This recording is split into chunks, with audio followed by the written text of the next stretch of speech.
Primeiro, boa noite, Michael, boa noite, Bibiana. Prazer ter esse espaço, né? Acho muito interessante esse intercâmbio de informações entre o setor privado, entre o meio acadêmico. Isso é muito bom para ambos os ambientes, tá? Então, eu vou compartilhar um pouco com vocês sobre o cenário energético, na verdade, sobre o cenário elétrico, né? E relacionar a situação que a gente está passando atualmente com o mercado de energia e com o mercado livre de energia, tá? Então, então vamos lá.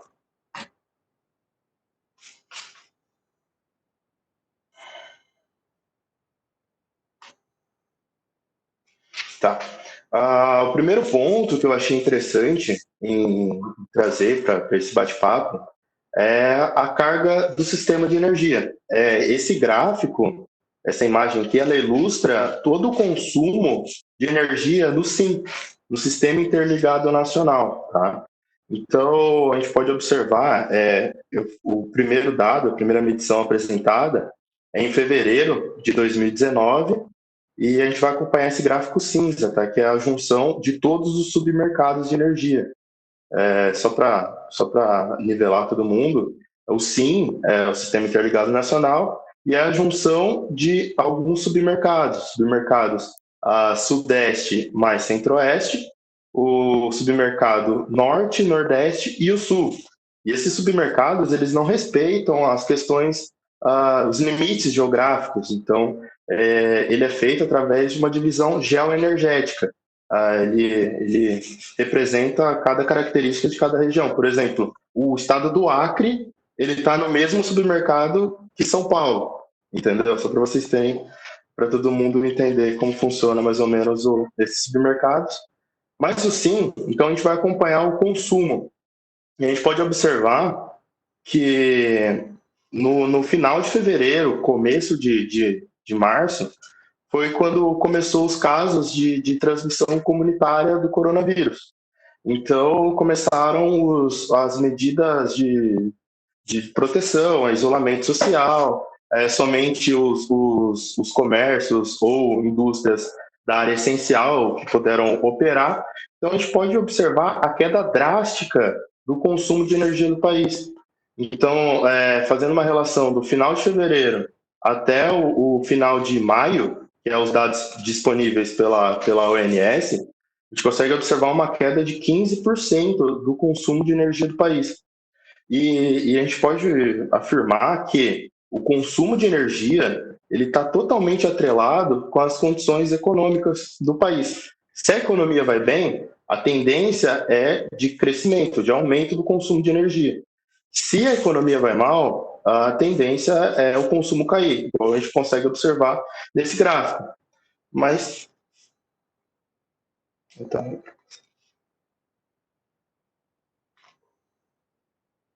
como eu disse, né, a energia ela anda muito atrelada com a economia. Então, eu vou apresentar para vocês dois cenários.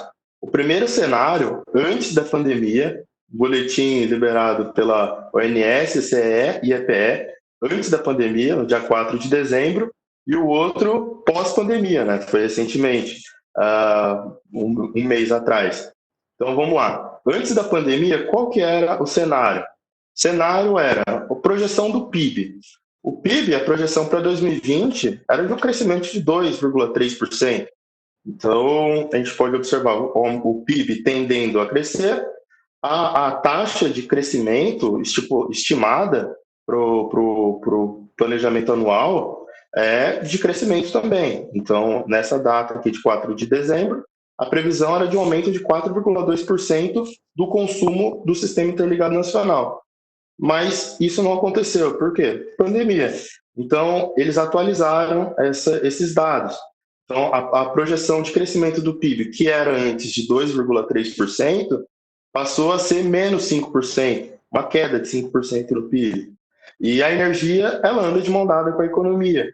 Então, a gente pode observar aqui que o replanejamento, né, a taxa de crescimento do SIM, do consumo no SIM, nesse ano de 2020, passou de 4,2% para menos 2,9%. Então, é só para enfatizar essa correlação da energia com a economia. E por quê, né? Esse daqui é o consumo setorial, extraído do bem de 2019, onde a gente consegue observar que, juntando o consumo industrial com o consumo comercial, eles representam aproximadamente 50% de todo o consumo do nosso país. E esses setores eles foram diretamente impactados pela pandemia. Comércio. Poxa, o comércio, o único que podia abrir as portas eram os essenciais, supermercado, farmácia, shopping center, loja de roupa, enfim, não podia abrir. Então, uma queda considerável. E a indústria também. E esse é o boletim do mês de maio, né, que é o mais atual que a gente tem. Ele traz alguns dados exatamente desse cenário que eu estou falando para vocês. É um comparativo do mês de maio desse ano com o mês de maio do ano passado. Houve uma queda de consumo de energia total de 11%. E no Brasil, né, como a gente está abordando esse tema, existem dois mercados de energia, o ambiente regulado e o ambiente livre. O ambiente regulado hoje ele representa 70% da nossa matriz, do nosso consumo. E no ambiente livre, os outros 30%. Então, dessa esfera do mercado cativo, houve uma queda de 11% do consumo de maio 20 contra o maio 19, e no ambiente livre houve uma queda de menos 10,6%. E só reforçando o que eu disse, né, naquele gráfico de consumo de setor, os mais impactados realmente foram o setor industrial, uma queda de 13%, e o consumo comercial, que teve a maior queda de 25%. Tá? Houve uma ligeira queda no setor residencial. Assim, esperava-se antes, né, quando começou o isolamento social, que o consumo residencial ele fosse aumentar consideravelmente, mas não é o que esse boletim aponta. Pode ser uma das hipóteses, né? Não posso afirmar isso, mas, por exemplo, aqui no estado de São Paulo foi feita a autoleitura ou a média do consumo. Possivelmente, esse dado residencial ele vai crescer muito quando o medidor, a pessoa que mede mesmo o relógio, ele for nas residências e efetuar a leitura de fato. E esse boletim ele também traz o consumo industrial por setores. E a gente pode observar que os mais impactados foram o setor automotivo e o setor têxtil. Eles sofreram grande perda de produção, porque, primeiro, no começo do isolamento, da pandemia, eles não funcionavam porque eles não eram setores essenciais. Mas depois, ok, eles puderam abrir, mas não faz sentido eles produzirem a pleno, porque não vai ter gente para comprar. O pessoal não está saindo de casa, a maioria não estava saindo de casa. Não faz sentido fazer peça de carro, construir mais carro, o pessoal não vai comprar. Têxtil, é a mesma analogia. Então, esse é um impacto da pandemia no nosso consumo de energia, tá? E foi dito anteriormente, né, o Gilmar explorou esse tema, o Fernando também explorou um pouco, sobre o comportamento de preço de energia, até que eles falaram do PLD. Então, o Mercado Livre é basicamente um ambiente de contratação de energia que o cliente ele pode fazer a gestão de todas as questões contratuais da sua energia elétrica. Então, ele tem a opção de comprar energia futura ou ele tem a opção de ficar exposto no mercado. O que é ficar exposto no mercado? É você não ter uma compra. Vou explicar o contrário. O que é você ter uma compra futura? Vamos fazer analogia de celular, minutos de celular. Eu utilizo uma média de 100 minutos por mês de celular. Então, eu posso negociar com a Vivo, com a TIM, enfim, e negociar com eles uma compra de 2 anos de 100 minutos de celular todo mês. Então, já estou protegido, eu já sei que eu vou usar, o preço fixo, travou, ok. Mas tem a opção também de você não fazer uma compra de longo prazo e ficar exposto às variações do curto prazo. Você pode se dar bem ou você pode não se dar bem. Então, é uma roleta russa. Tem modelos matemáticos que estipulam um preço, mas é muito imprevisível. Então vamos olhar, esse daqui é o primeiro gráfico, que ele reflete a variação do PLD. PLD é o preço líquido das diferenças, é o preço da energia no curto prazo, ou seja, é o preço da energia no mês a mês, tá? E esse preço, ele flutua de acordo com algumas variáveis. Dentre elas, está relacionada ao consumo de energia. Então, a gente observando aqui, né, o PLD bem volátil, e chega no final de fevereiro, ele despenca. Por quê? Porque o consumo de energia no país ele despencou. E o preço de energia no longo prazo, ele também sofre reflexos do curto prazo. Por quê? Um exemplo muito interessante que um trader que trabalha comigo, o Niazi, ele foi me explicar, ele é bem didático nisso, né? É como se fosse uma tromba de elefante. O elefante mexe primeiro a tromba e lá na frente a ponta ela mexe devagar. Bem simplificando, né? Então, o que a gente pode observar? No começo do ano, em janeiro, o preço da energia era um indicativo de preço, tá? Indicativo para o ano de. Deixa eu só apresentar melhor esse gráfico que eu elaborei. Tem dois cenários de contratação de energia. Somente o cenário de 2021, eu vou comprar energia só para o ano que vem, ou eu vou comprar energia fazendo uma média de preço entre 21 e 24, ok? Então vamos lá, a variação foi bem intensa nesse período. Janeiro, 240, fevereiro, 245, e aí começou a cair. Então, começou a cair, começou a acompanhar também o curto prazo. Mas o preço futuro de energia ele tem menor liquidez que o do curto prazo. Então, os reflexos não são tão intensos. Então, do mesmo jeito que você pode se dar bem de cair o preço de um mês, você pode se dar mal de ele subir para o outro. Olha esse caso aqui de janeiro. Janeiro estava em torno de 200, foi para 400. Entendeu? Então é basicamente essa inteligência que o Lucas de mercado, que o Lucas ele explorou um pouco atrás, tá? Então essa pandemia também alterou significativamente os comportamentos de preço de energia e até uma questão assim, a economia não está bem, só que é um momento muito oportuno para migração. É um momento muito oportuno para você comprar energia, porque o cenário já é favorável de você migrar para o Mercado Livre. No pior dos mundos, assim, um caso muito ruim, você empataria com o que você paga no mercado cativo. Aqui não, aqui você vai potencializar ainda mais a economia que você já tem no Mercado Livre, entendeu?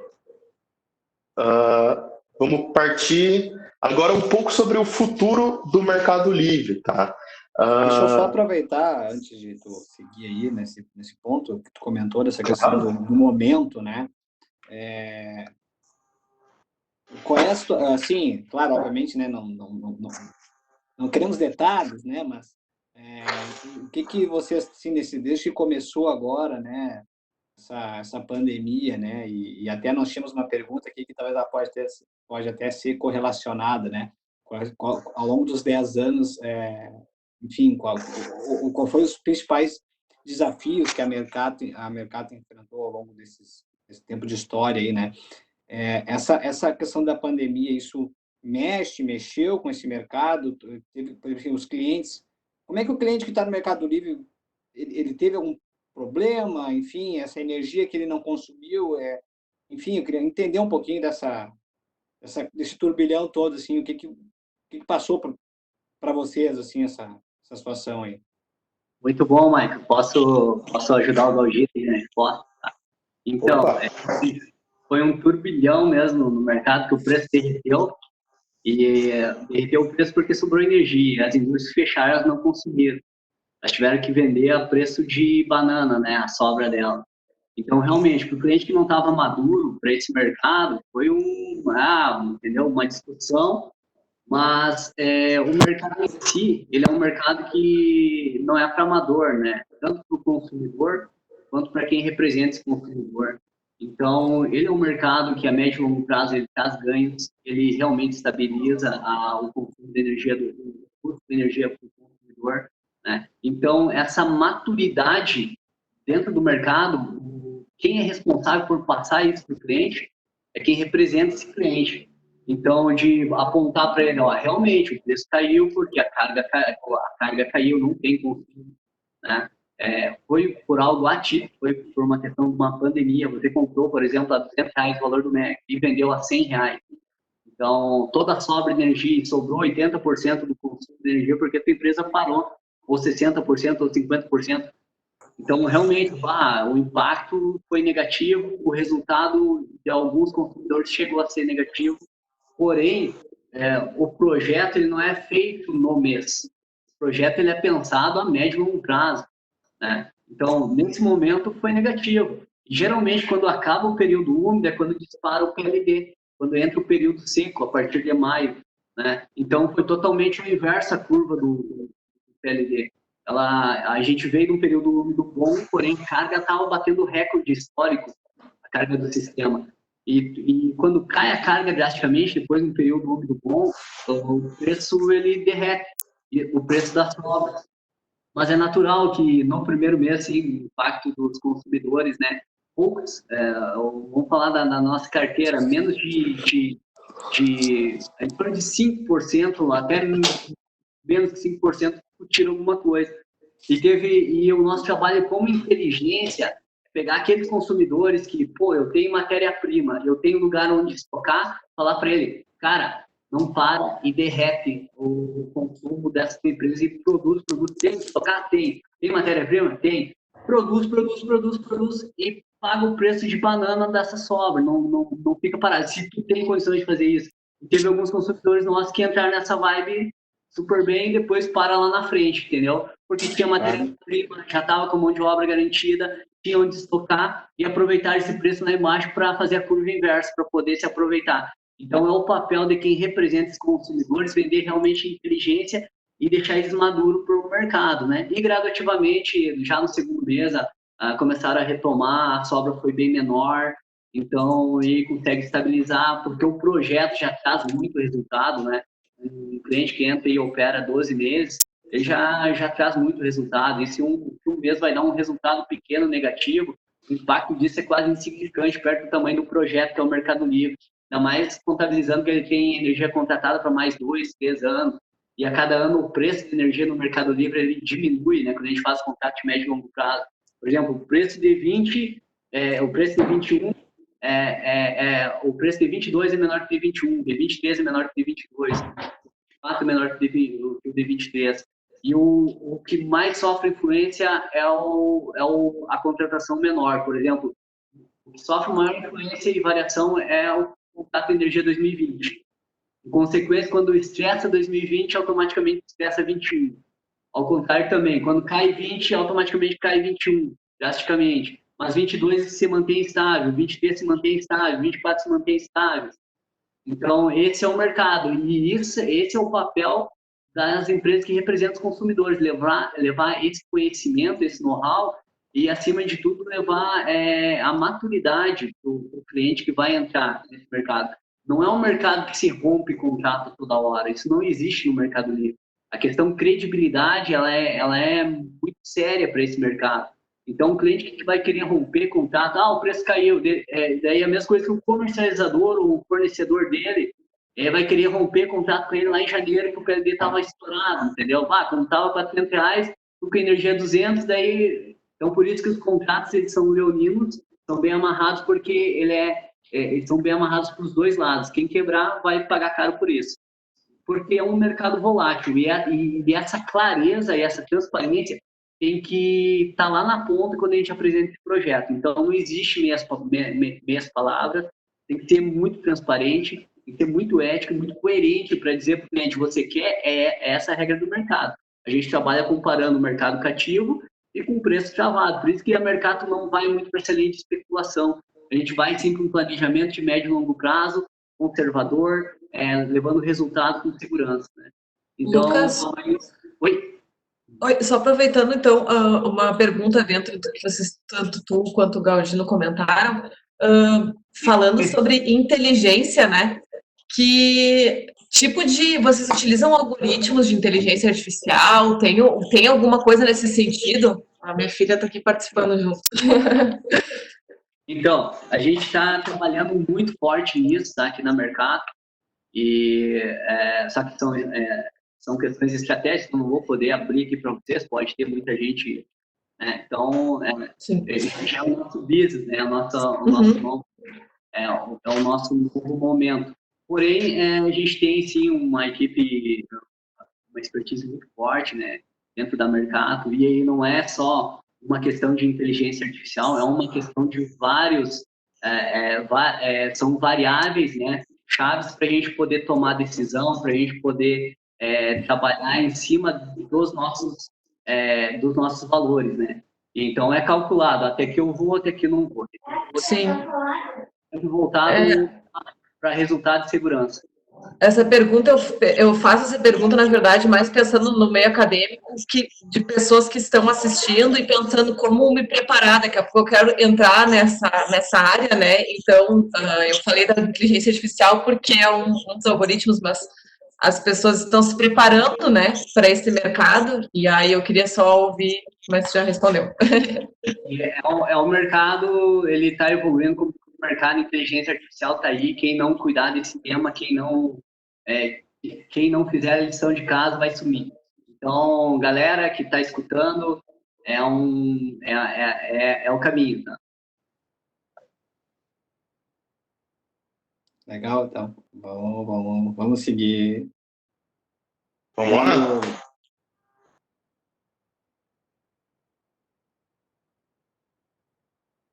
Tá. Então agora a gente vai falar um pouco sobre o futuro do ambiente de contratação livre. Essa imagem aqui, pessoal, ela é só para ilustrar, fazer um comparativo da situação que o Brasil está, um comparativo com outros países do mundo. Tá? Essa imagem, ela não está atualizada, porque não sei se vocês conseguem ver no computador de vocês, mas já foi explanado isso, mas eu só vou passar por cima, que aqui no Brasil existem dois tipos de consumidores livres. Existe o consumidor livre especial, que ele tem que ter uma demanda contratada que varia de 500 kW, meio mega, até 2 mega, e de 2 mega para cima é o consumidor livre. E qual que é a diferença dos dois? O consumidor livre especial, ele só pode adquirir energia através de usinas incentivadas pelo governo. Essas usinas incentivadas são quais? A energia solar fotovoltaica, a biomassa, PCH, CGH, eólica também. E essas energias elas são incentivadas pelo governo na TUSD, né, no custo do fio. E esse dado aqui ele mostra 3 mega, mas no caso aqui é 2, tá? Então, só atualizando essa imagem, eu peguei de um relatório da EPE e achei bem interessante. Mas mostra os graus de liberação de mercado de alguns países do mundo. A gente pode ver alguns países que têm o mercado totalmente livre, que é o caso da Alemanha, França, Coreia do Sul, Austrália, Itália. São mercados que até o consumidor residencial ele pode fazer a gestão do seu contrato de energia. Isso é bem legal, a ideia bem de livre concorrência, mercado aberto. Tem alguns países que têm um nível médio de liberação, por exemplo, os Estados Unidos, alguns estados dos Estados Unidos podem, até os consumidores residenciais também podem, alguns estados não. 15 estados podem ter, são todos livres no caso. E o Brasil ele se enquadra aqui no baixo nível de liberação, que varia a demanda mínima, né, é de meio mega. Mas isso está sendo estudado para ser alterado. E através de uma portaria, uma recente, que foi enviada, né, que foi editada em dezembro do ano passado, foi assinado pelo ministro de Minas e Energia, Bento Albuquerque, que montou um cronograma de abertura gradual para o mercado. Então, vamos lá, o cronograma é o seguinte: 1º de janeiro de 21, a demanda para você ser um consumidor livre, quer dizer, livre você poder comprar de qualquer fonte, sendo convencional ou incentivado. Vai partir de 2, que é hoje, né, 2.000 kW para 1.500 kW, uma redução. Em 1º de janeiro de 2022, a demanda ela vai cair para 1.000. E em janeiro de 23, ela vai cair para meio mega. Então, a partir de janeiro de 23, está estipulado que quem está no Mercado Livre vai poder negociar, comprar energia de qualquer gerador, sendo incentivado ou convencional. Tá? E em janeiro de 2022, a ANEEL e a CCE elas vão ter que elaborar um estudo para a abertura total de mercado, para todos os consumidores eles poderem adentrar no Mercado Livre. E é bem interessante essa lógica, né? O Fernando, no começo da nossa conversa, ele até destacou, né, o know-how do pessoal que está à frente do nosso setor elétrico, a experiência que é muito bem gerido, porque essa transição ela não pode ser feita de um ano para o outro, de um mês para o outro. Por quê? Porque vai quebrar todo um sistema. Como que funciona? A energia que a gente está utilizando hoje, ela já foi comprada alguns anos atrás pela distribuidora. Então, por isso que tem que fazer esse escalonamento, essa abertura gradual é importante para a segurança do mercado, tá? Então, o Brasil está no caminho de abertura. Isso é bem interessante. Vai gerar muitas oportunidades.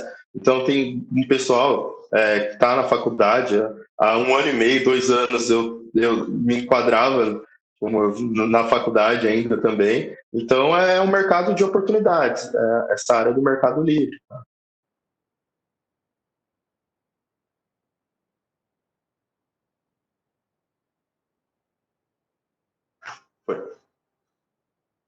Então, continuando nessa questão do cenário energético, né? É um assunto que tem muita força atualmente no mercado, relacionado à conta Covid, esse decreto 10.350. Bom, o que é essa conta Covid, né? Primeiro a gente tem que entender o impacto da pandemia no setor elétrico. Isso aí já foi apresentado através do gráfico, que o consumo ele caiu de uma maneira muito acentuada.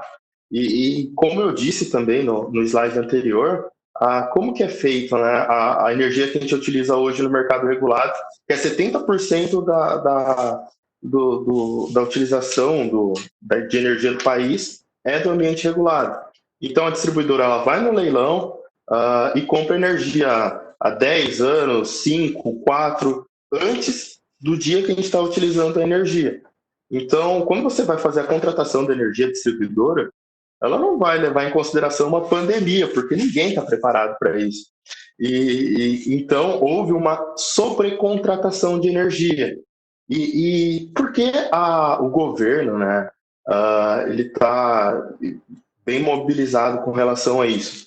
Porque as distribuidoras elas são fundamentais na cadeia elétrica do país. Como que ocorre? Né? Chega a tarifa da sua distribuidora e você paga. A distribuidora ela vai repassar os fundos para os geradores, ela vai repassar os fundos para os transmissores, tem cargo na sua conta que ela vai repassar para o governo. Então a gente pode dizer, assim, entre aspas, que as distribuidoras elas são como se fosse a caixa do setor elétrico brasileiro. Então, se a saúde financeira dela vai mal, então todo o setor elétrico ele vai mal. Entendeu? Então, diminuiu a receita dela por essa sobrecontratação e, além disso, a inadimplência ela aumentou muito nesse período. Né? Muitas pessoas, muitos trabalhadores informais, enfim, não têm condições financeiras realmente de pagar a sua conta de energia. Então, aumentou muito a inadimplência. E o governo ele proibiu que as distribuidoras eles cortassem energia. Muito certa essa posição, né? Porque se a pessoa ficar em casa, então que seja com energia, com água, com o mínimo de dignidade possível. Né? Então, mas esse é um fator que impactou as distribuidoras. E além disso, tem um outro ponto do custo do dólar. O dólar está alto e o Brasil ele importa a energia de Itaipu, da parte paraguaia. Então, isso também reflete nessa saúde financeira das distribuidoras. Então, a conta Covid ela foi criada com a finalidade de cobrir os déficits das empresas de distribuição. Como? Através do BNDES e alguns bancos privados, eles vão fazer um empréstimo de cerca de 16 bilhões de reais para as distribuidoras do país. E esse montante ele vai ser pago em 5 anos. Então, ele vai ser pago de 2021 até 2025. Ele vai ser dividido e os consumidores eles vão pagar esse empréstimo, né, que foi feito para as distribuidoras. Esse é o assunto também que está muito em foco no cenário energético, tá? No cenário elétrico.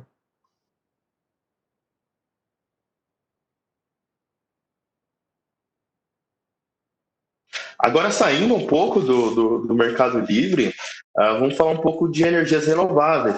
O Fernando até no começo ele falou da questão do Paulo Guedes, sugerir retirar os incentivos das energias, e isso vai muito de encontro com o que eu vou falar agora. Por quê?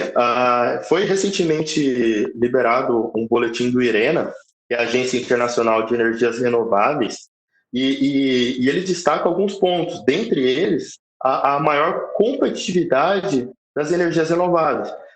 Esse relatório ele é feito em escala global, tá, pessoal? Então, ele analisa diversos países do mundo e crava uma média e fala em números médios, tá? Então, fazendo o comparativo do ano de 2010 com o ano de 2019, a energia solar fotovoltaica ela teve um declínio de custo de capacidade instalada para você investir mesmo numa energia solar fotovoltaica de 82%. Depois, seguindo essas afirmações, vem a energia solar térmica, né, a energia solar concentrada, de 47%. E, por fim, uma redução de comparativo 2010-2019 de 39% e 29% da energia eólica onshore, que é os aerogeradores instalados no continente, e offshore, que é os aerogeradores instalados fora do continente, no oceano. Então, isso mostra o quê? A curva de conhecimento, né, dessas energias renováveis, a maior competitividade dela no cenário. E só para enfatizar mais ainda esse ponto, se você comparar de 2019 em 2017 e 2010, você pode fazer um comissionamento de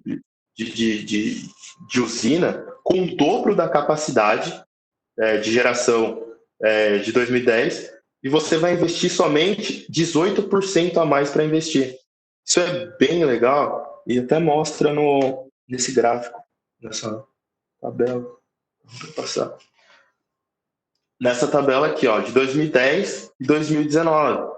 Então, isso daqui é o dobro da capacidade instalada de 2010, porém o investimento é somente cerca de 18%.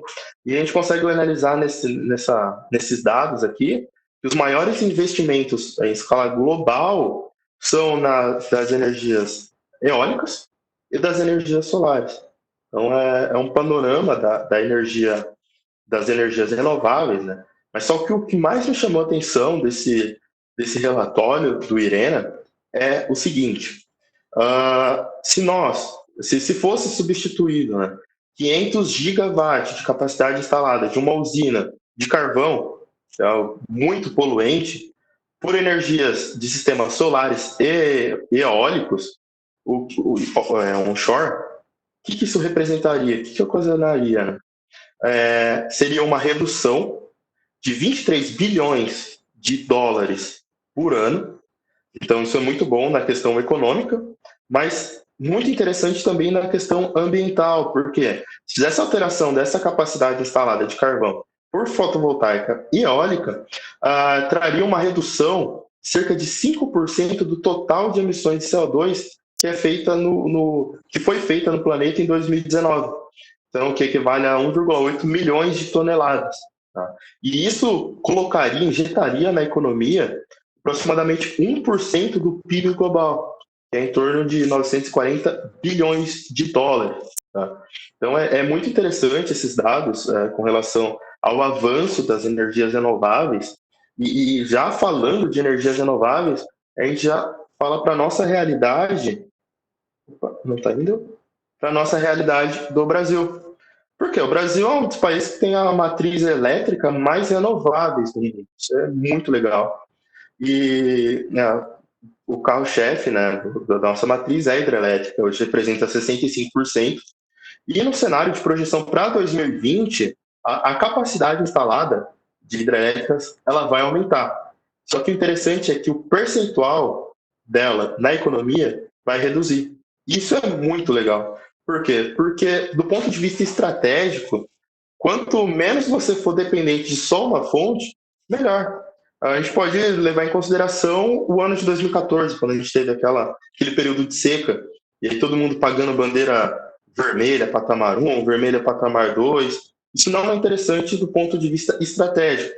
Então, a gente pode ver que algumas, principalmente né, a eólica e a solar, elas estão crescendo cada vez mais e vão cada vez mais ser importantes na nossa matriz elétrica brasileira.